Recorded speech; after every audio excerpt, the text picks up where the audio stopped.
how to get Apple TV free trial. Hey guys, today I am going to show you how to get Apple TV free trial to get started.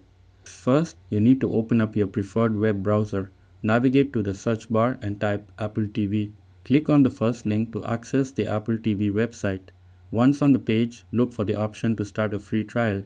The placement may vary by country, but you should see a blue highlighted button at the bottom of the screen that says Accept Free Trial. By selecting this, you'll get a 7-day free trial. After that, you can choose whether to subscribe or cancel before any charges apply. Click on Accept Free Trial and a pop-up will appear. Wait for it to load, then enter your email. This will guide you through creating a free Apple TV account. Once you fill in the necessary details, your account will be set up.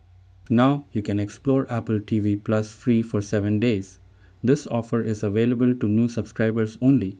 After the trial, the subscription costs 369 pesos per month, approximately $8. If you already have an Apple ID, simply sign in. Otherwise, click Create to set up a new account using your email and password. It's super simple, just like signing up for Netflix or Prime Video.